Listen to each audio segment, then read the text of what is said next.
we are here to wrap up my first month of reading for 2023. January 2023 has come to an end, and somehow I read a book a day.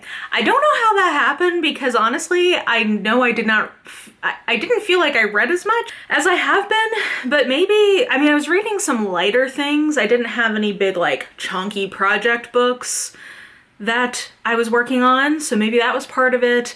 I also have a new routine to get a little bit more audio in the mix, so that also helps up the number of books to finish.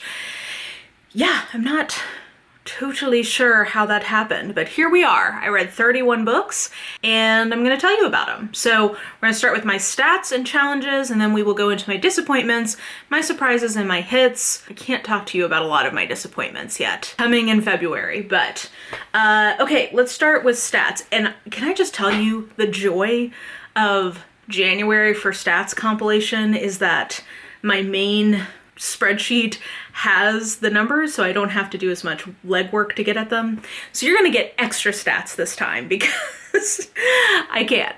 So, like I said, I read 31 books, 24 of which were on my TBR, 7 of which were not, meaning I own 24 of them, 7 of them I didn't. I read a total of 9,280 pages, and the average length of book I read was 299 pages. The average age of book I read was 10 years, and the average amount of time a book had been on my TBR was 7 months. I paid for 39% of the books that I read, and the average amount that I paid per book was $10.64. Let's give you some bonus stats since I can.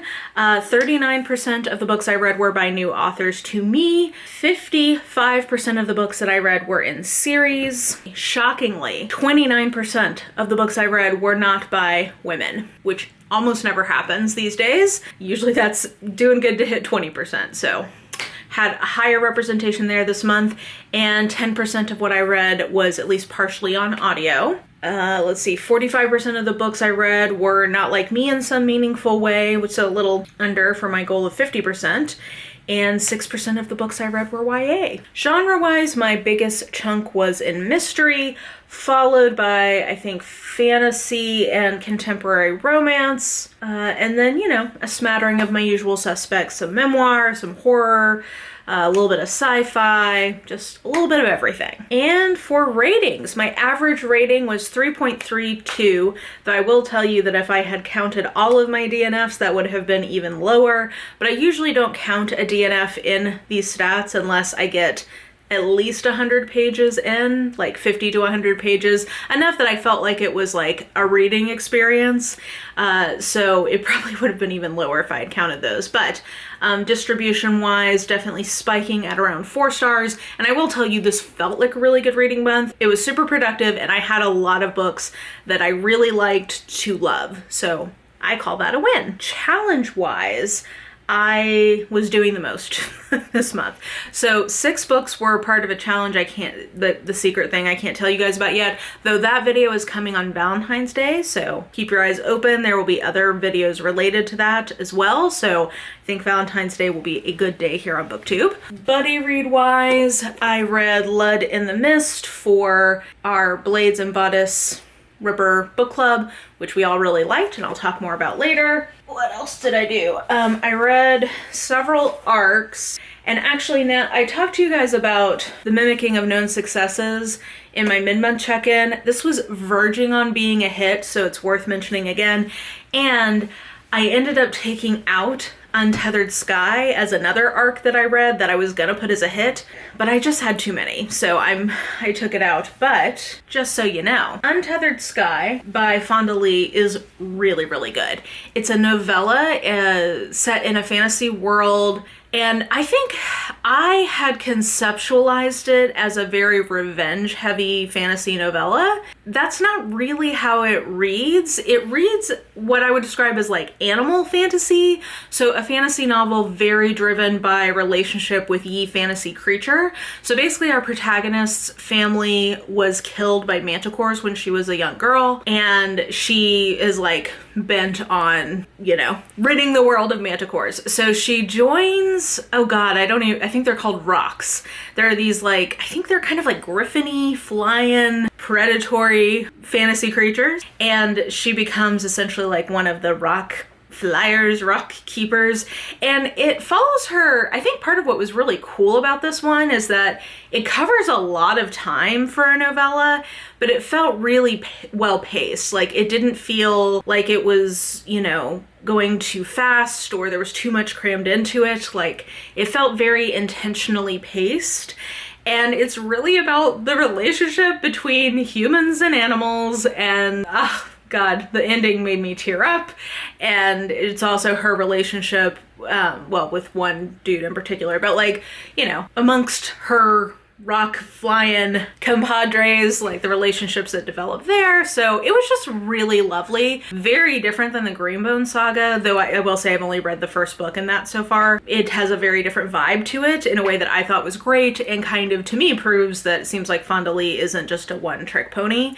So I really enjoyed that, and definitely think people should look out for it when it comes out. So I think that between mid-month check-in and that was all the arcs, that covers all of the arcs I read. In terms of my unwrapping little project, the one I unwrapped this month was The Wife Upstairs by Rachel Hawkins.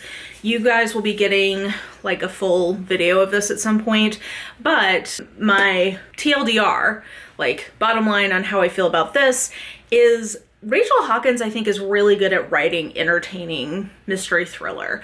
This was not my trope set, but I still just like, it was a page turner. I found it very enjoyable, though ultimately it's basically a domestic suspense retelling of Jane Eyre. I thought the way she adapted the Jane Eyre elements were really interesting and fun if you know the original book, but it's just not my kind of story, and it wasn't good enough of anything it was trying to do to be very impactful to me.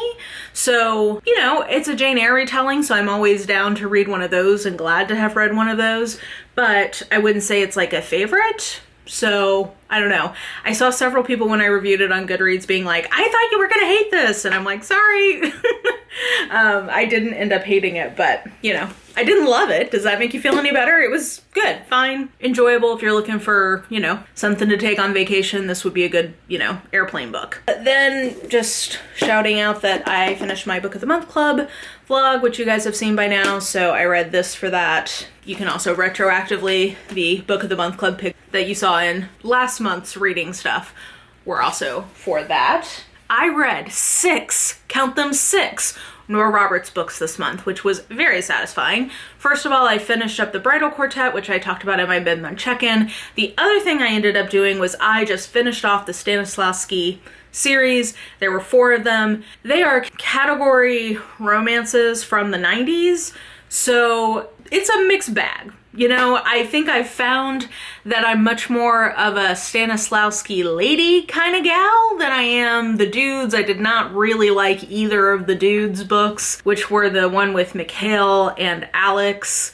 No, those I did not enjoy, but the others I thought were really fun, and honestly, the worst part of them were the dudes that they were getting with. Like, particularly Freddie's book. What was that? Waiting for Nick? Oh my god. Freddie deserved so much better than Nick. He was such a ween. He was so bland and not worthy of her. She was a great protagonist who was like really, she had a lot of gumption and she like went for what she wanted. I loved Freddie.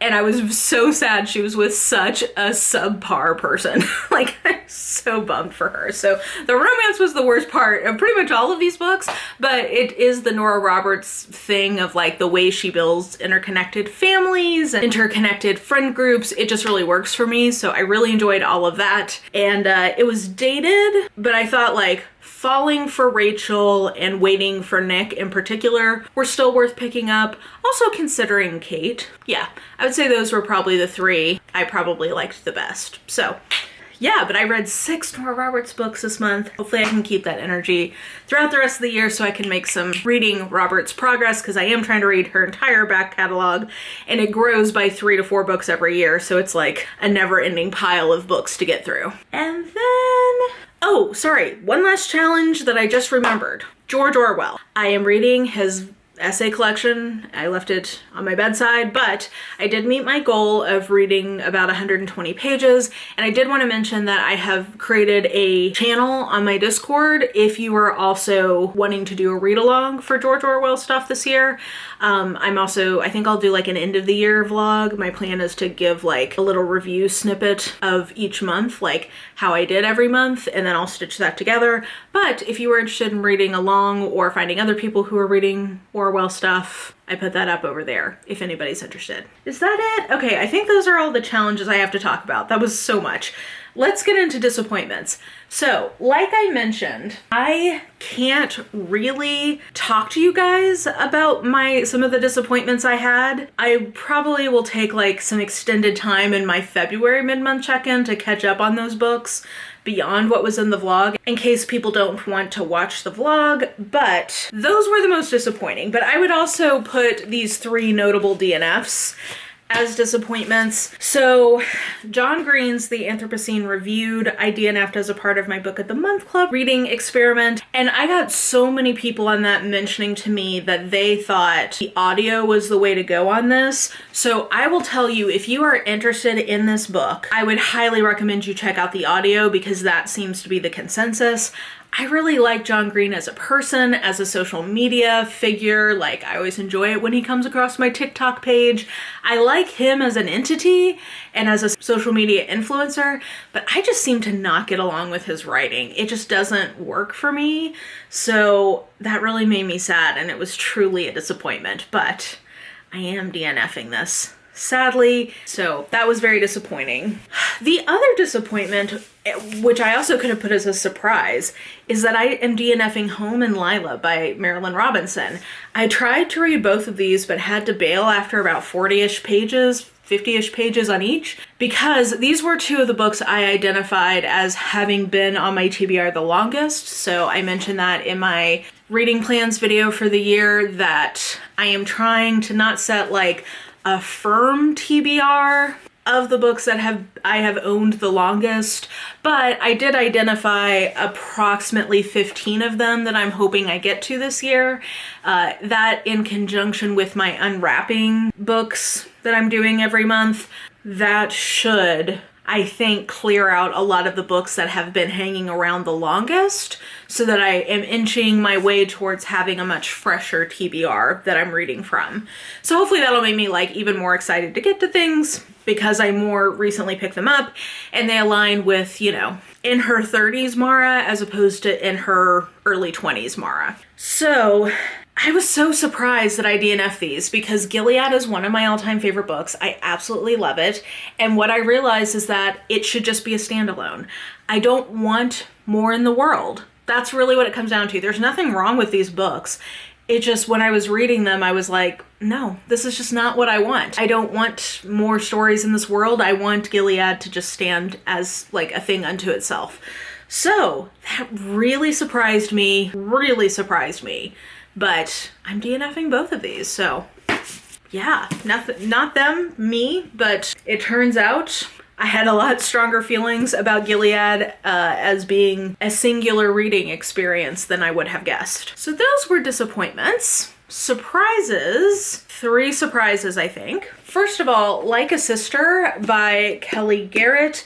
This was one that probably most surprised me that I loved it from my Book of the Month Club reading experiment that I did, because I tried a chapter. I'd been holding on to it because it sounded like vaguely interesting to me. And when I did the try a chapter, I was immediately pulled in and immediately really clicked with the writing in this one. So it's a mystery, but it kind of has the vibe of a domestic suspense. And I say that because it's a lot about like very complicated family dynamics, which I tend to associate more with domestic suspense. But I wouldn't say that it's a mystery. You're trying to figure out who, so I should tell you, our point of view character, our main character, is trying to find out who killed her sister, or like was her sister murdered, because her sister was a reality star and the police initially are kind of saying like, it was just an OD. She doesn't think that that's what it was. Her dad is a big time record producer, and there's just a lot of very complicated history between them, and she looks a lot like her sister, so I don't know, there's interesting sort of like post-facto sister dynamics. All in all, this is just a really, really well done version of what it is. And when it's so good, even if it's not my thing, I can't help but enjoy it. Like, I couldn't stop reading it. So that is why I finished it. And yeah, it was the most exciting surprise. And it probably more than even the other one we'll talk about from that project is what to me made that whole experiment worthwhile, because this is a book that I very easily could have unhauled because I was like, you know, it just doesn't sound like it's for me, but it was for me, and I was delighted to discover that. Another surprise was Lud in the Mist by Hope Meirleys. So Leanna picked this because we're doing like OG 23 for the book club this year. We're reading kind of like classics of genre, and this is a pre-Tolkien fairy fantasy. So it's a fantasy novel that involves the Fae, though not nearly as much as I would have guessed. The Fae are more sort of like background to this small town political drama slash murder mystery. I don't know. It was just, I was delighted by this. It is different than anything I've read before. And while I don't know that I would call it like a favorite, it was really enjoyable. It had a very whimsical quality to it, but also very dark. I don't know, man. Like, this just had a really interesting vibe that I haven't read a lot of. And it's just cool to go back and read something that is not influenced by Tolkien because it existed before he did. So I don't know. Yeah, this was just, I would not have picked this up without her choosing it. So I'm really glad that she did, because it ended up being a wonderful surprise. And if you want to see a full book club with spoilers, everything, that is over on her channel. And then the last surprise I thought I would mention is Magic Tides by Alona Andrews, because oh man, so I did enjoy this. This is a kind of a sneak attack novella that got released in the Kate Daniels world. I don't know that this was on a lot of people's radar until it kind of got announced. So, it's a surprise. Okay, so here's the thing. I have a podcast episode of Changeling Cast Up. It's like a bonus episode where I do a spoilery comparison of Magic Tides and Blood Heir, which I read from her last year. I will say that the reason I put Magic Tides as a surprise is that this is the book where I concretized a pattern I have now seen in Alona Andrews' work, and I can't unsee it, and it makes me like the books a little bit less. And so I don't want to tell you what that is because I don't want it to ruin it for any of you who haven't noticed this. The only reason I noticed it is because I've been doing like a critical, very attentive read of the Clean Sweep of the Innkeeper's Chronicle series. That was season 2 of the podcast. And so I've been in this headspace with Alona Andrews of reading very critically. And I think it all just came together for me in Magic Tides of like, oh no, here's the pattern, and now that I see it, I can't unsee it. So I'm gonna say that I'm surprised to be in this place with Alona Andrews, because while I still love their stuff, I don't know that I'm ever going to be able to love it the way that I used to. So I may have to demote them out of being my currently favorite writing author. Or like, I don't know. I don't think that they could hold that title alone anymore. Basically, this sent me into an existential book crisis. So that's the surprise. I did like Magic Tides, I should say. I gave it 4 stars. I think it's really fun. I thought the Conlon point of view was a disaster because he reads like a battle-hardened 30-year-old and not an 8-year-old. So that I did not like. But the rest of it I thought was really fun. And I talked about this in the podcast. I like that it shows them moving on in their life in a way that felt realistic to me. So I did like it, but it also kind of ruined Alona Andrews for me at the same time somehow. So anyway, moving swiftly onwards, you can feel sorry for me. This is where I'm at with my favorite author. So now going into my hits. Okay, I have 4 of them that I want to talk to you guys about. First of all, we've got Origin. This is the only 4-star I'm going to include. Origin by Jennifer Raff. This was an audio pick for me that I really enjoyed. And so this is nonfiction about the history of the origins of Native American, Indigenous Americans, Paleo Americans. There's a lot of different ways that you could refer to this group of people, but the First Nations of folks who are populating the Americas.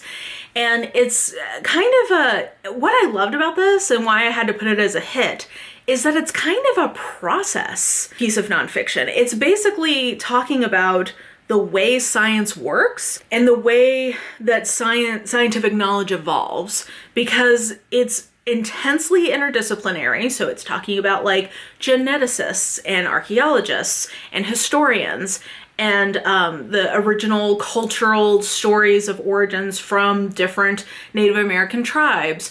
And I mean, anthropologists, bioanthropologists, like so many different disciplines, and how their different perspectives on this kind of topic clash against each other, interact with each other, support each other to ultimately come to a better understanding of, you know, the truth insofar as it can be discerned, right? And what I loved about it was both the respect that the author pays to the traditions and current peoples of these tribes that were impacted. I think she talks a lot in this book about the cultural and physical violence that has been done upon Indigenous peoples of the Americas in the name of expansion and imperialism, but also in the name of archaeology or sort of like science itself. I think she interrogates that a lot and what it means to do this kind of research ethically. You know, I was really interested in her kind of talking through the mound building myth. That's something that I've become interested in through my weird obsession with Mormonism. But that was like a prevalent kind of theory of Native American origins in the 1800s, and kind of talking through why that is racist and really insulting.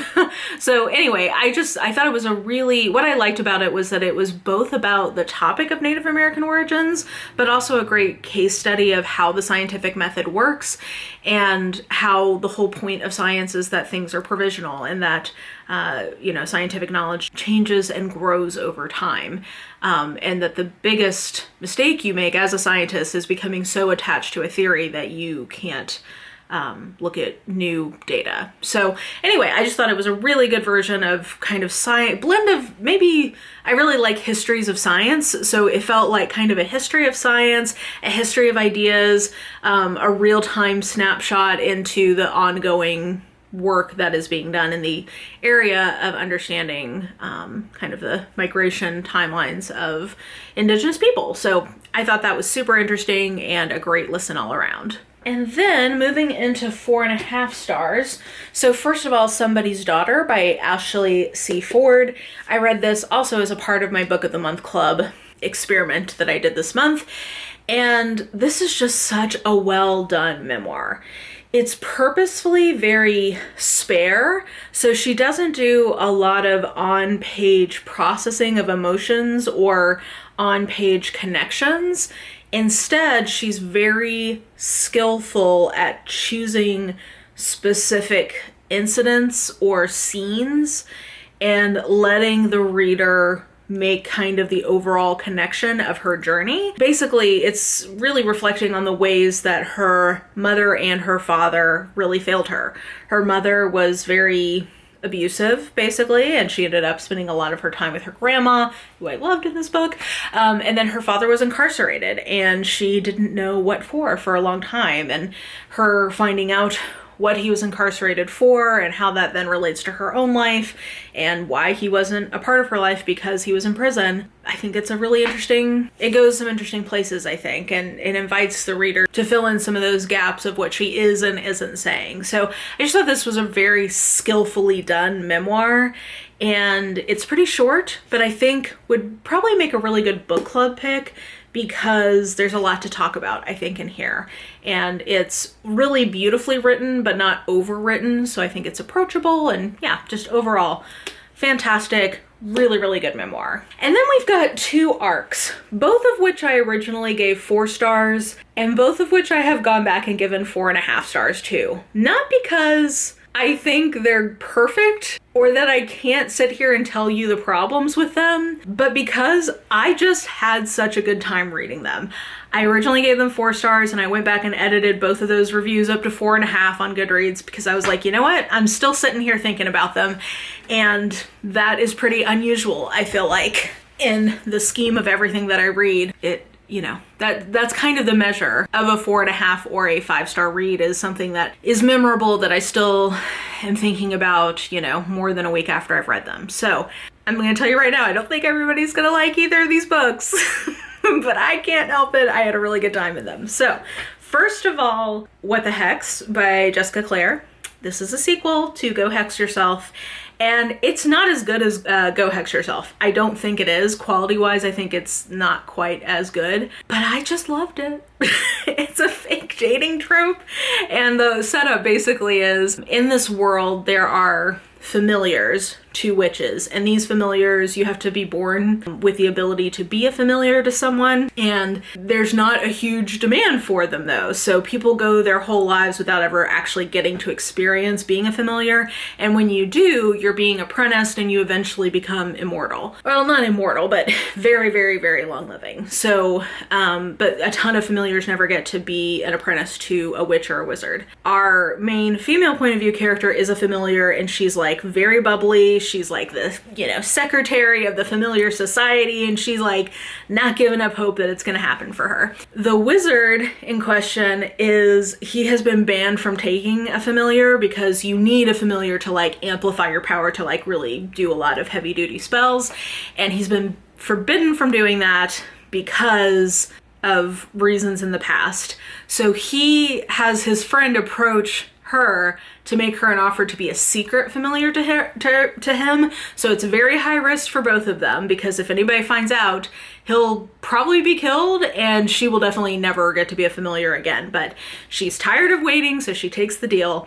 And so that's why it's like a legit reason why they're fake dating, because the reason they're telling people the reason they spend so much time together is because they're dating.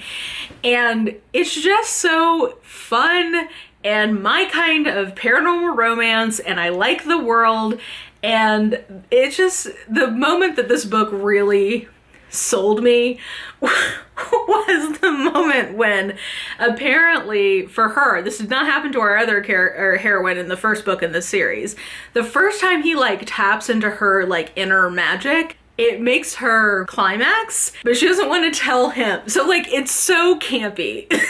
And it just made me laugh so hard, and it made me smile, and it's just what I want from this kind of book, okay?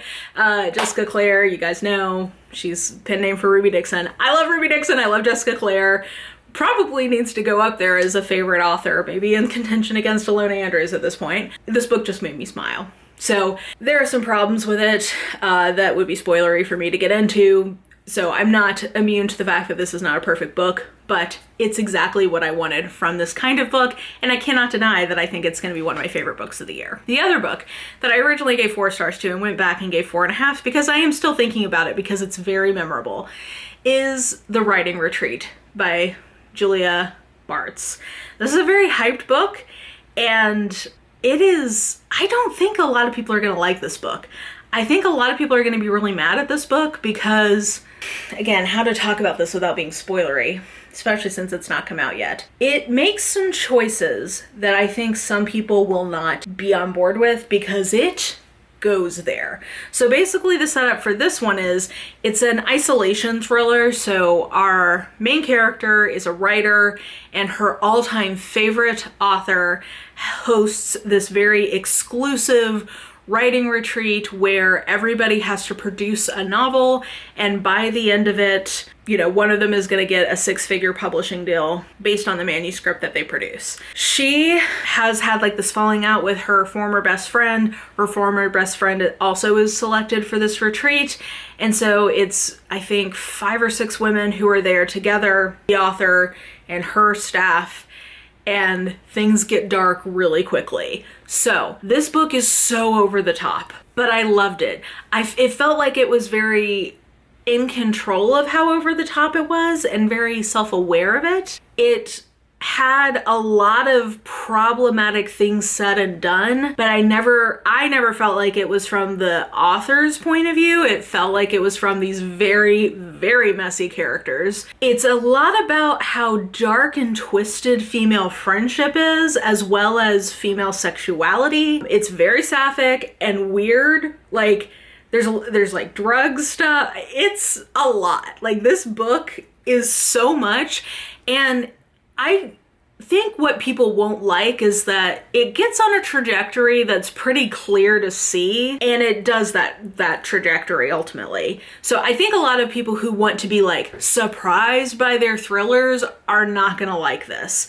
But to me, I felt like it set something up and then just like delivered that really effectively. The biggest issue I have with this book, if I'm talking about like my problems, is pacing. I think that the pacing, I think this would have been a better book if it had been a little tighter.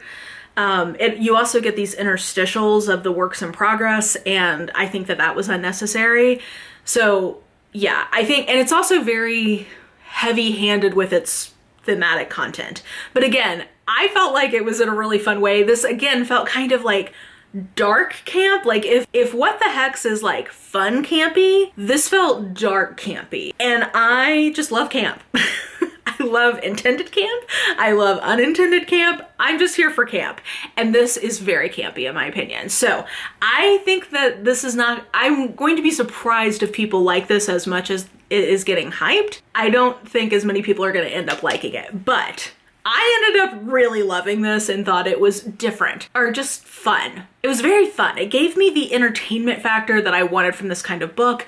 I've already picked up another book that is comped on the back, and I've seen some people say that is a spoiler, but I haven't read the other book, so I'm not going to tell you what that is in case it is spoilery. I don't know, but it's a lot about like the relationship between reader and writer, dark female relation, or like femmes relationship between femme presenting people.